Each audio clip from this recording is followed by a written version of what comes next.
നമസ്കാരം, മെട്രോ മാറ്റിനിയിലേക്ക് സ്വാഗതം. കടുത്ത വിമർശനങ്ങൾ നേരിടുമ്പോഴും വലിയൊരു വിഭാഗം മലയാളം TV പ്രേക്ഷകരുടെയും ഇഷ്ടപ്പെട്ട പരിപാടി തന്നെയായിരുന്നു ഫ്ലവേഴ്സ് ചാനലിലെ സംപ്രേഷണം ചെയ്തിരുന്ന സ്റ്റാർ മാജിക്.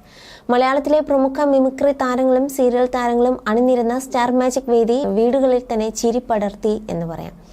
സീരിയലിൽ നെഗറ്റീവ് കഥാപാത്രങ്ങൾ ചെയ്ത പല താരങ്ങളുടെയും ജനപ്രീതി വർദ്ധിപ്പിക്കാനും സ്റ്റാർ മാജിക്കിലൂടെ സാധിച്ചു. അതുപോലെ സ്റ്റാർ മാജിക്കിലൂടെ താരങ്ങളായവരും അതിലൂടെ ഒരു സ്ഥിര വരുമാനം കണ്ടെത്തിയവരുമുണ്ട്. കോവിഡ് കാലത്തുൾപ്പെടെ സ്റ്റാർ മാജിക് എങ്ങനെ തങ്ങൾക്ക് സഹായകരമായെന്ന് തുറന്നു പറഞ്ഞ് നിരവധി താരങ്ങൾ നേരത്തെ തന്നെ മുന്നോട്ട് വന്നിരുന്നു. വർഷങ്ങളായി വിജയകരമായി മുന്നോട്ട് പോയിക്കൊണ്ടിരുന്ന ഷോ അടുത്തിടെ അപ്രതീക്ഷിതമായിട്ടാണ് അവസാനിച്ചത്. അത് ഏവരെയും അമ്പരിപ്പിക്കുകയും ചെയ്തു. എന്നാൽ ഇപ്പോഴിതാ സ്റ്റാർ മാജിക്കിന് ശേഷം ലക്ഷ്മി നക്ഷത്ര അവതാരകയായിട്ടെത്തുന്ന ടെലിവിഷൻ പരിപാടിയാണ് സൂപ്പർ ഷോ.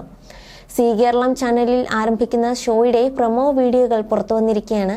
ജനപ്രിയ നടൻ ദിലീപ്, അതുപോലെ സുരാജ് വെഞ്ഞാറമൂട്, ധ്യാൻ ശ്രീനിവാസൻ, നടി നവ്യ നായർ എന്നിവരാണ് ആദ്യ ദിവസം ഷോയിൽ പങ്കെടുക്കാനെത്തിയത്. താരങ്ങളെ വേദിയിൽ ഇരുത്തിയ ശേഷം രസകരമായ ചോദ്യങ്ങളാണ് ലക്ഷ്മി ചോദിക്കുന്നത്. അതിലൊന്ന് ഭക്ഷണം പാചകം ചെയ്യുന്നതിനെ കുറിച്ചായിരുന്നു. കൂട്ടത്തിൽ ഏറ്റവും നല്ല കുക്ക് ആരാണെന്ന ചോദ്യത്തിന് സുരാജ് തൻ്റെ പേര് തന്നെയാണ് പറഞ്ഞത്. മട്ടൻ കറിയൊക്കെ താൻ സൂപ്പറായി ഉണ്ടാക്കുമെന്നും നടൻ പറഞ്ഞു. മറ്റൊരു ചോദ്യം, യൂട്യൂബ് ചാനൽ തുടങ്ങാൻ നിങ്ങൾ തീരുമാനിച്ചാൽ അതിനെന്ത് പേരിടും എന്നതായിരുന്നു. നവ്യ നായർക്ക് നേരത്തെ യൂട്യൂബ് ചാനൽ ഉള്ളതിനാൽ ബാക്കിയുള്ളവരോടാണ് ചോദ്യം. എന്നാൽ ഇതിന് ദിലീപ് നൽകിയ മറുപടിയാണ് ഇപ്പോൾ ശ്രദ്ധേയമായിരിക്കുന്നത്. യൂട്യൂബിന് ഇടാൻ ഉദ്ദേശിക്കുന്ന പേരിനെ പറ്റി ധ്യാൻ ശ്രീനിവാസനോട് ചോദിച്ചാൽ താൻ ധ്യാനകേന്ദ്രം എന്ന പേര് നൽകും എന്നാണ് ഹാസ്യരൂപേണ ധ്യാൻ മറുപടി പറഞ്ഞത്. സുരാജ് വെഞ്ഞാറമൂടാണെങ്കിൽ വെഞ്ഞാറമൂടുമായി ബന്ധമുള്ള രീതിയിൽ മൂട് എന്ന പേരിടും എന്ന് പറയുന്നു.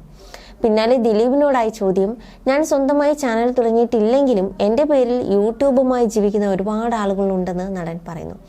ഞാൻ കാരണം യൂട്യൂബ് ചാനലുകൾ തുടങ്ങിയ ഒരുപാട് ആളുകളുണ്ട്. ഞാനൊന്ന് വെറുതെ ഇരുന്ന് കൊടുത്താൽ മതി.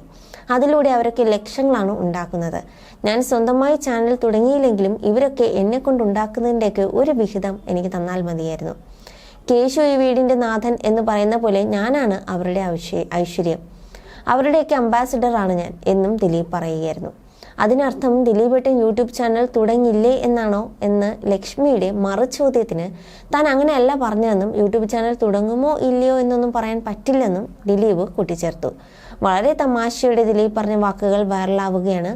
നടി കാവ്യ മാധവനുമായി രണ്ടാമതും വിവാഹം കഴിച്ചത് മുതലാണ് ദിലീപ് പരിഹാസങ്ങൾ ഏറ്റുവാങ്ങി തുടങ്ങിയത്.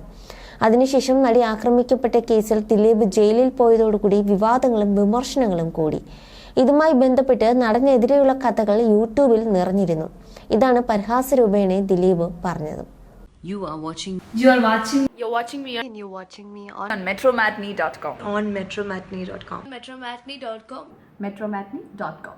Subscribe for more videos. Subscribe for more videos. Subscribe here for more videos. Subscribe now.